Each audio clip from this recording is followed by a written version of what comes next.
so excited for this project because it is desperately needed. So the book situation in this room has spiraled out of control, okay? There's books everywhere. They're everywhere. They're multiplying. And so it is time to expand.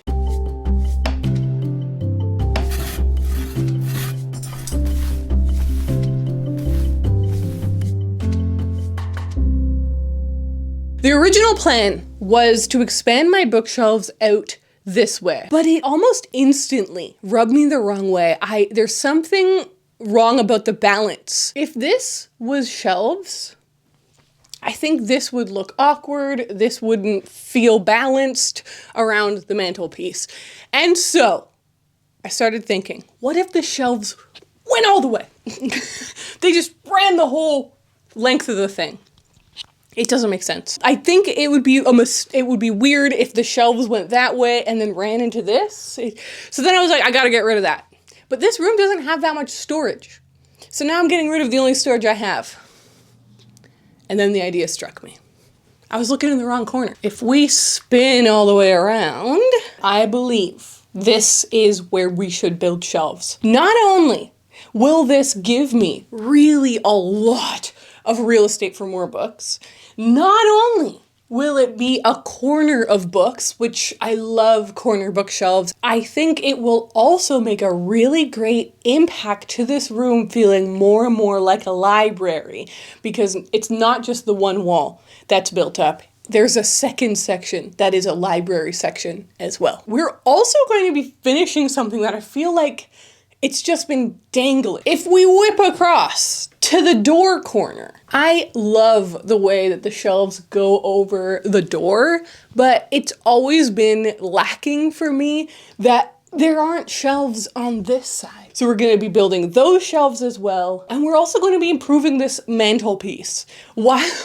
It's like an archaeological dig. Once we remove all of the books, we'll be able to make this really pretty. So now that you know the plan, let's start with a word from our sponsor. Today's video is brought to us by Book of the Month. Book of the Month's goal is to help readers find books that they will love and to promote work of emerging authors, popular authors, and new voices you may not have heard yet. Every month, their team reads through hundreds of new titles to pick some of the best new books for you to choose from. You then get to pick a brand new hardcover, or now they also have audiobooks you can download straight on their app. Shipping is always free, and they have a great skip policy, which means that if for whatever reason you need to skip a month, you can do so, no questions asked. This month, they sent me the perfect Christmas read, A Winter in New York by Josie Silver, and this stunning collection of short stories called Tomb Sweeping by Alexandra Chang. If you want to check out Book of the Month, use my code, Ariel. It's also linked down in the description to get your first hardcover book for only $5. It's a Christmas miracle.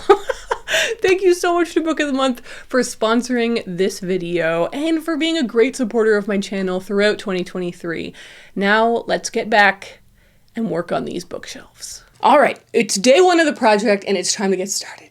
So the first thing I need to do is clear out all of the items that are currently behind me, and then also tunnel my way through my books to get to the first row of brackets on my existing shelves. The reason for that is because I obviously have installed these shelves before. I know the process, and I know that installing the brackets was a nightmare, but I had an epiphany, I had a realization that if I use a template guide, it will make the process so much simpler. Because the brackets are independent objects, they're not aligned with each other naturally. And so it's a nightmare trying to make sure that they're all level and straight and equidistant from each other.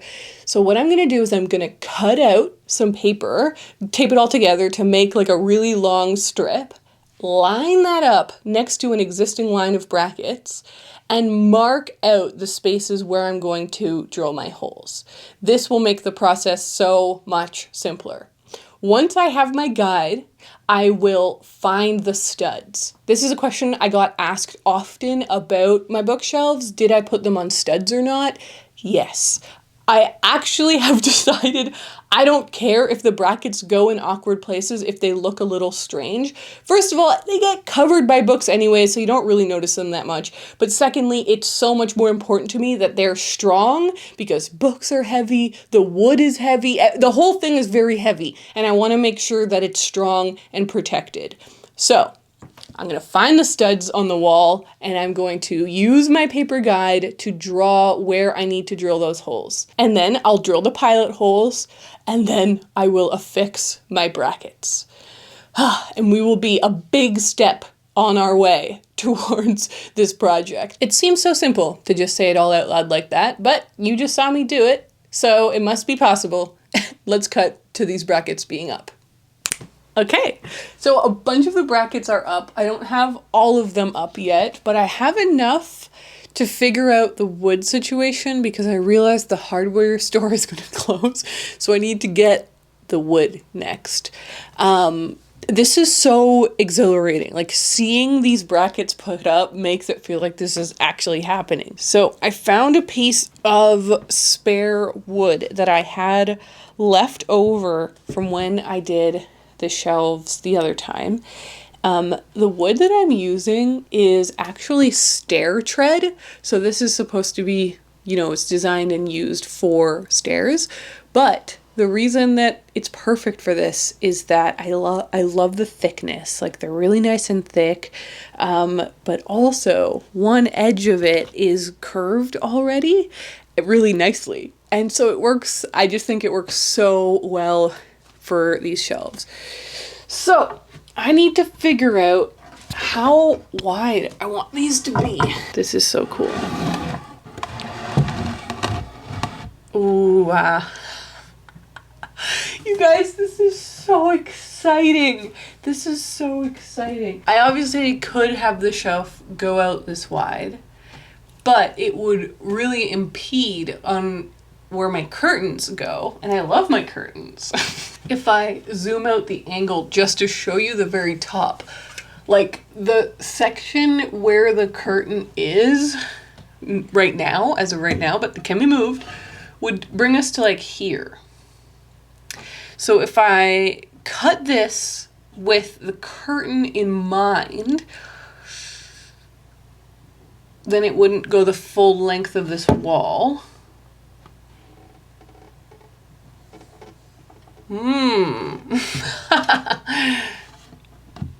You might be thinking, like, if this part is too short, it won't look balanced with this part because it's really long, but this part is not going to look long. It's going to look like pretty similar because the other piece of shelf that's going to come out here is going to go like that. Is this going to run into my desk? There are all sorts of consequences to my actions here. I'm gonna measure this out, make a decision. Oh, you can't hear me. Then I'm gonna go buy the wood and get it cut because that's one of my favorite hardware store hacks. They'll cut your wood for you. And then I just have to worry about sanding it, which will be great. Okay, welcome to the back of my Jeep. We have a lot of wood here, but we also have a small tragedy because they didn't have enough. Isn't that... God damn it. Like I mentioned, this is stair tread, so I'm wondering if somebody just built a bunch of seagull, never too far from the ocean. I'm wondering maybe somebody built a bunch of stairs recently, but they had so little of the stair tread, and we maximized the heck out of what they had, and we still didn't have enough. So I am 4 shelves short. This is obviously fine because some hardware store somewhere in Nova Scotia will have the wood I need. But it's a bummer because it's just, oh God, when you do these things, you just want to get everything you need, go home and not go back or not go on a whole mission. Now I have a whole mission, but it's fine. The bummer is everywhere in Nova Scotia closes on Sundays. Today is Saturday. So I was hoping to work on everything tomorrow and Monday and Tuesday, but now I might not actually get the rest of the wood till Monday or Tuesday. So it's putting our timeline back a bit, which is bad. But what can you do when you live in a shoe? The other thing we have to figure out is stain. So up here is my shelf of stains and wood conditioners and polyurethanes. And, oh boy, you guys, last time that I made my shelves, I did this. Past Ariel was being creative, finding her perfect color, and that's all well and good, but heed my word, if you do this, write down what stains did you use and what percentages did you do? Because I remember that I had a recipe. It was like 50 milliliters of this to 100 milliliters of that. And I would just keep doing that as I needed it. But I didn't write it down. And so, we're gonna have to reverse engineer and try and get as close as possible to what I did last time. This is my phone footage that I filmed when I was doing the staining the last time. Okay, and what we can see is two clips, one main clip where I'm showing off the stain. So, I'm trying to, okay, I feel pretty certain that this one, the main base, is special walnut. Because if I zoom in here, that really looks like special walnut in French to me. God, this is so dumb. Imagine we're having to bring French skills into this investigation. Good God. The other reason I feel pretty confident that this is special walnut is because I had done one coat of the special walnut on the shelves, and I didn't like that it wasn't dark enough, but it was most of the way there. So I just logically can deduce that I probably stuck with the special walnut and then just added a little bit of something darker. What is that darker thing, though? This can. But for the life of me, if I zoom in, you can't read what it says on the can. Like, it just doesn't, it's, that, to me, am I crazy? That looks like the word dark.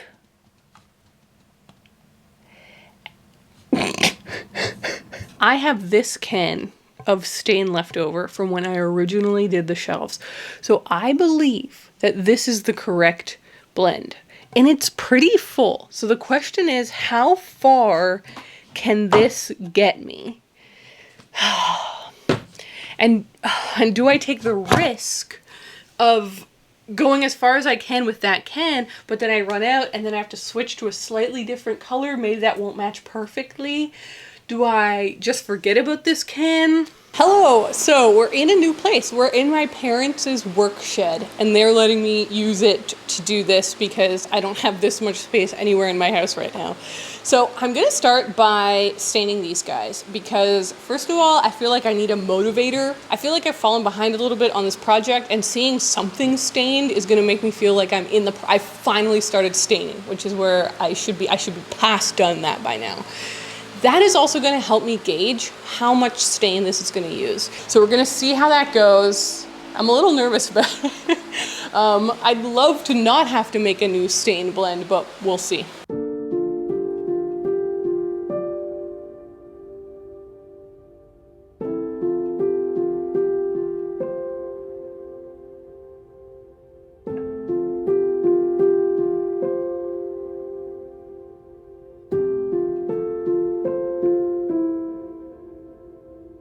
Hello everyone. Today's the next day, and yesterday didn't go so well. I got really stressed out. I think I was just really tired. It was the end of the day. It was like 7 or 8 p.m. I was exhausted and I was trying to make something work and it felt like it wasn't working. So I just packed it in and went to bed. Today's the next day and it's the next morning and I'm going to just try again. This is not to go on too much of a tangent here, but this is one of the main things about home renovations. Things get so frustrating and you have to accept that part of the journey, not like sometimes part of the journey, always part of the journey is stuff going wrong, you giving up, taking a second, however long that second needs to be, a night, a day, a weekend, whatever, and then you just show up and try again. You literally just have to keep on trying. So I'm back in my office because the thing that was really stressing me out yesterday was I felt the color wasn't looking right. So I brought one of the pieces back. I wanted to see if it was dark enough. I feel like it's not dark enough. It's stressful because like once I put the finish on it, I can't change the color. And the other thing that's stressful is that like the polyurethane, the gloss layer on top will change the color. It will give it a slightly warm yellowish hue. That's so funny because from back here and from your angle, it actually looks really good, doesn't it? If you zoom in, I'm wondering if the camera will show that it feels quite a bit lighter than the other guy, but really it's not. Even on camera, it's not showing up that different, which is making me feel calmer. We've put to rest my first fear. And yeah, I genuinely was like losing sleep over the fact that I was messing the small pieces up. They weren't gonna match the rest of the shelf. And now I'm looking at it and I'm like, it looks really good and fine. And the other thing is like, I'm learning some lessons here. Like, obviously, I should have written down the recipe for the stain. That is a mistake. I made a mistake 2 years ago or whatever. I won't make that mistake again, right? And right now there's some consequences to it that I can't really do anything about other than accept that maybe they're not going to be perfect. Even if I hadn't made that mistake, and I think this is important, they still probably wouldn't match perfectly because of what I said, because the sun changes the color of the stain. I've even noticed, like I use a lot of this color of stain, Special Walnut, because it's the color I chose for my floors. So I use a lot of these cans. I've noticed that there is a little bit of difference between cans. So even to that degree, it won't ever be a perfect match. So letting go of things is an important part of this whole process. The second fear was I just don't think I have enough of that stain mixture to do all of the other shelves. So I need to make the custom blend. I've been avoiding it, but again, I just have to do it. So I'm gonna start with one entire can of Special Walnut, and I bought this little measuring thing. I bought this at the dollar store for a few bucks so that I don't feel bad destroying it. I'm gonna pour in, I think the smartest way to do this is to pour in one entire can of this and then just slowly, very slowly add in a bit of the darkening one until I think that we've got a good color match. Oh my God. Okay. I was wondering why this was looking so dark and why, like look at my little sample board here. This is the color we're aiming for. This is too dark. And I'm like, but the Special Walnut is supposed to not even be that dark. This is dark walnut. This is a can of dark. Oh my God. This is so... I'm losing it. Hello, I am deep into production.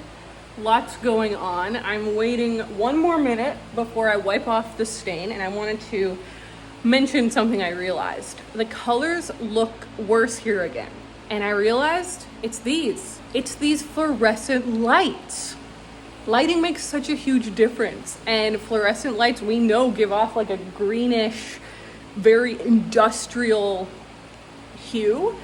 And so I realized that's another part of the problem for why I thought the color was not working.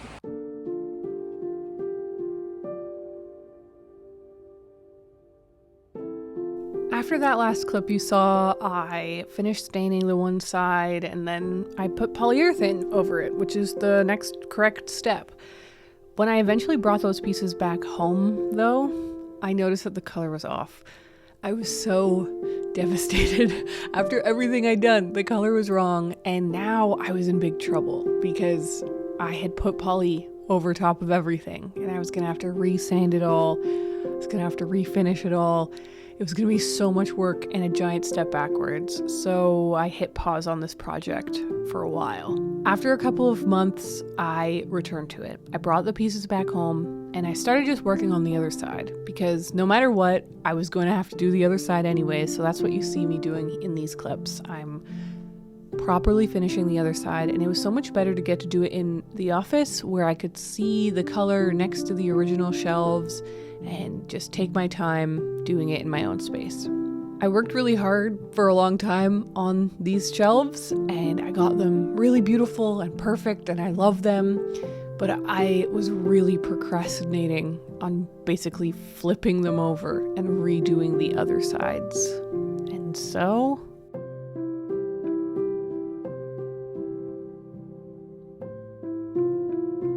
okay. It's been a few months. It's been a few months since I worked on the bookshelves. I'm sad. I'm demoralized.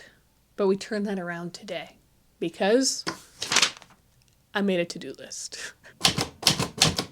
This to-do list is going to help us reach our finish line. It's a classic stereotype that home renovations get paused midway through, never to be returned to, never to be fully completed. And I haven't actually had that happen to me very often because I make videos about my renovations. So I have to finish it so that I can give you a video. But in this case, there's been delay after delay. And looking back, I'm like, what really stopped me from doing this? Like, why has it gotten so delayed? And it's because I've been very lucky that most of my projects, while they've had obstacles and like surprising elements, I've never had like a real screw up before. And I really screwed these up, or at least I've perceived that I've really screwed them up. And what's funny is like I'm looking at them here, these shelves are right in front of my eyes, and I'm like, they don't even look that bad. The color is not as bad as I think it is, but I think I was just so zoomed in. It's been a couple months. I've zoomed out and now I just want to finish this project. Partly because I told myself I would finish it this year. It was actually one of my resolutions on my podcast. I do a book podcast, did you know, every week. I do a podcast where I review books. And one of my resolutions was to finish this bookshelf extension project.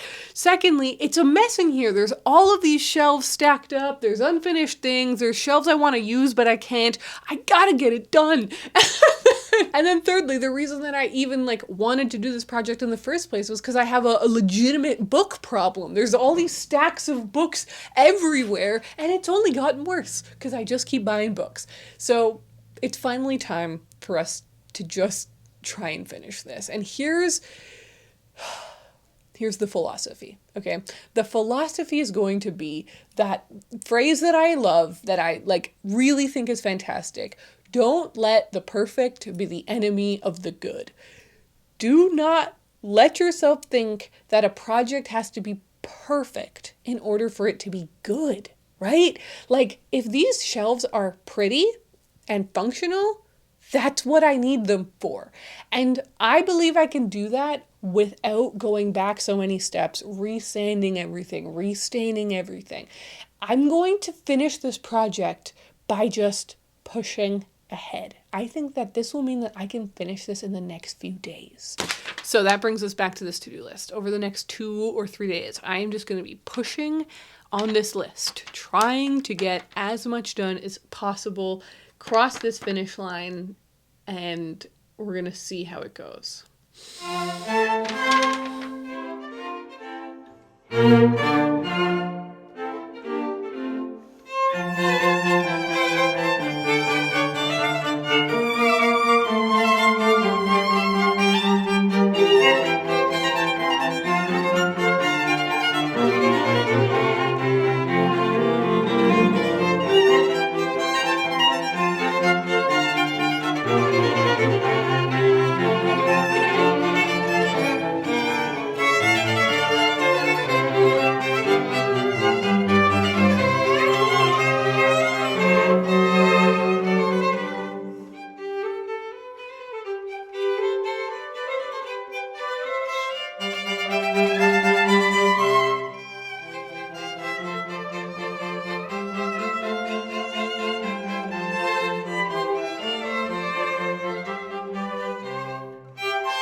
Well, I never thought the moment would come, but it is here.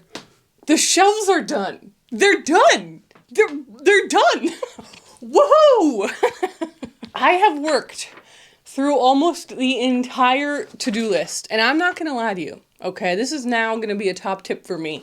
If I'm ever running out of steam on a project, make a physical to-do list. The satisfaction of crossing it off did actually become motivation to keep going. So that's a handy tip. But now it is time for the most exciting part. The part I've been waiting a year to do, and that is to bring my books over.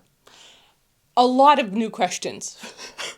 A lot of questions. Here we are at the original shelves. I wanted to show you how good this little shelf section now looks. Incredible. I think I'm going to have to probably remove this hook here and either move it over or move it to a different place in the house because it doesn't really make sense there anymore. I just knocked over a meter stick. But I can use this to talk about the big questions of our time, which are, how do I want to organize the new shelves? Currently, I have YA spanning the top because I love my YA books. They were a beautiful part of my teenage reading history, but I don't read them anymore. I don't really look at them, but I want to have them. And then I've got poetry up here. Poetry being up here is dumb.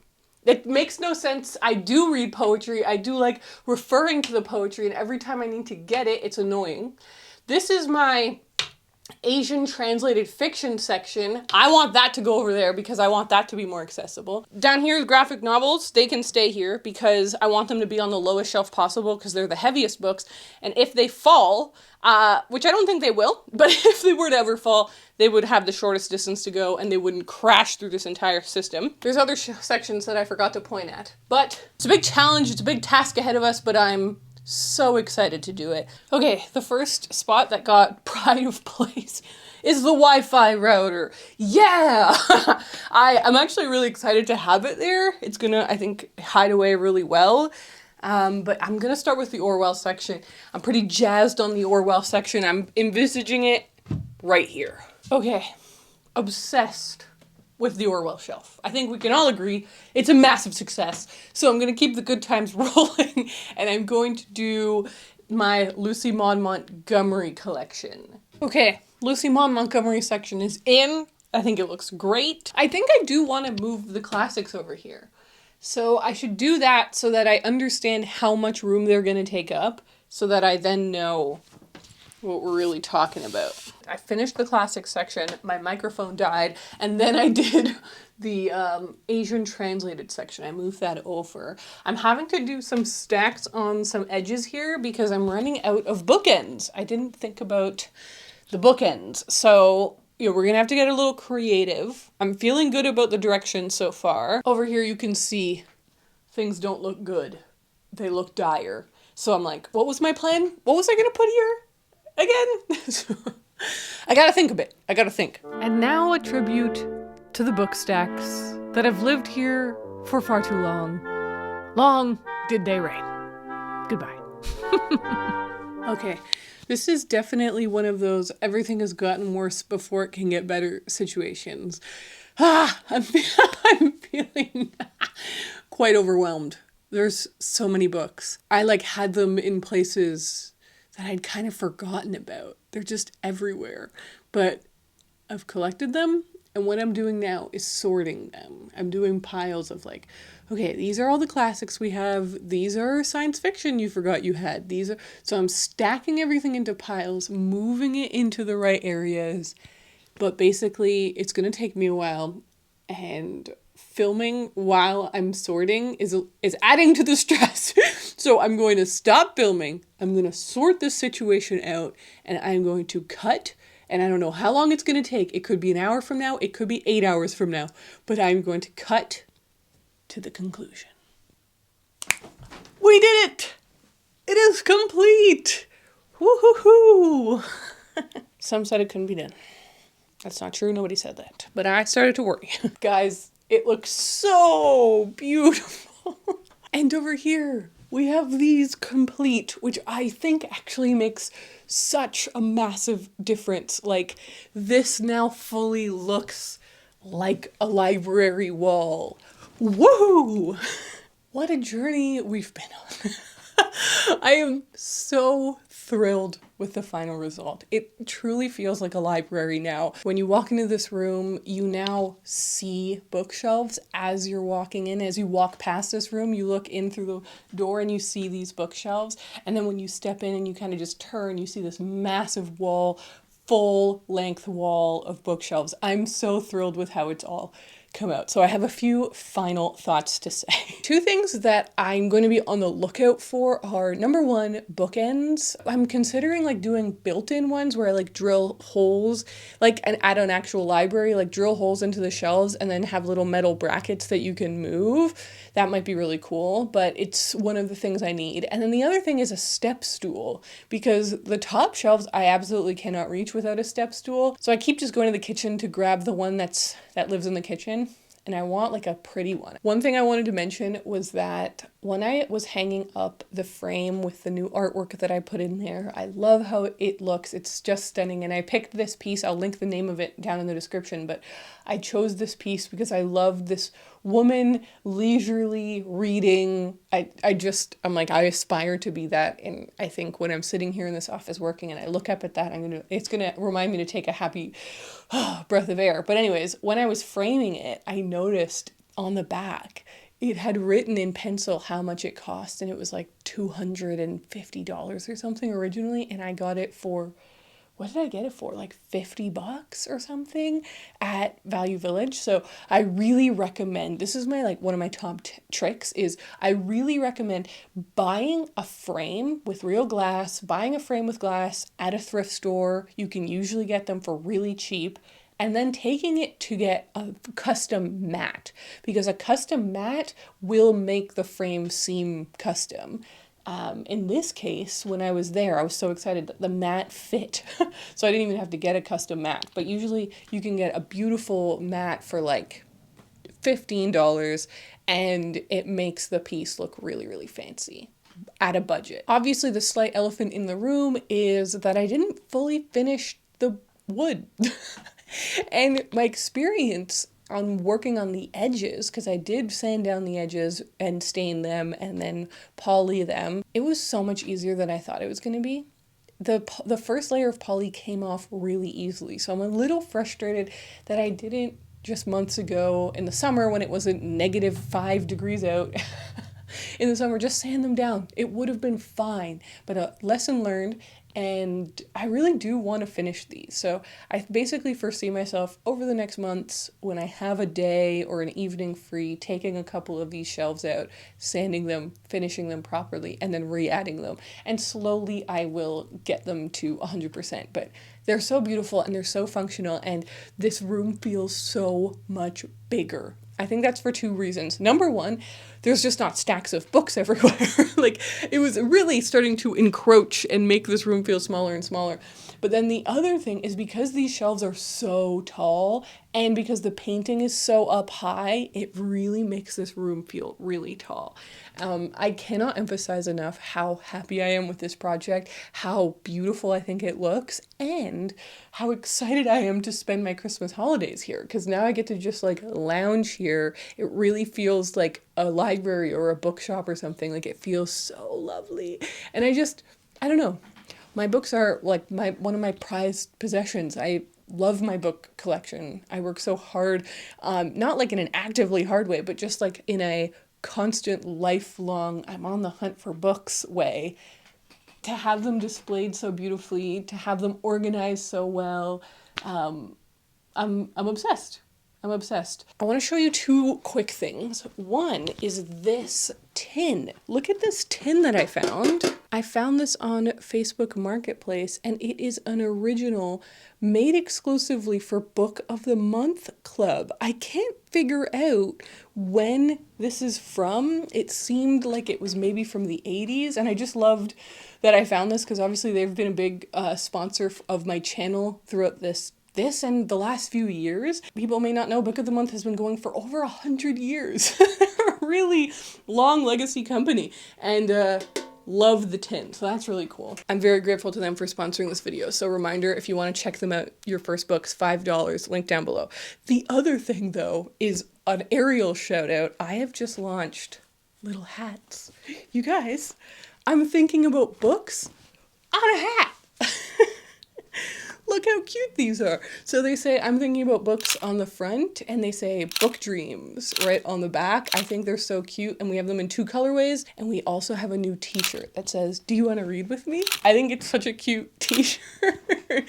I designed these, and they're available now if you want to check them out. That is all linked down in the description. The final thing I want to do is a really quick bookshelf tour, just to show you how I organized everything. Okay, starting at the top of the new area, I brought the sci-fi fantasy up to the top because it didn't fit anywhere else, and I think it looks good up there. Then over here I have short stories. I had way more short story collections than I thought I did. And then we have poetry. Then under that we have the Orwell section, and I think that might be all you can see on camera right now. So shifting over to here, again, this is more sci-fi fantasy, and this will continue to fill out. And then starting here and moving all the way down is classics. So here we have a little stack of letters. These are collections of letters.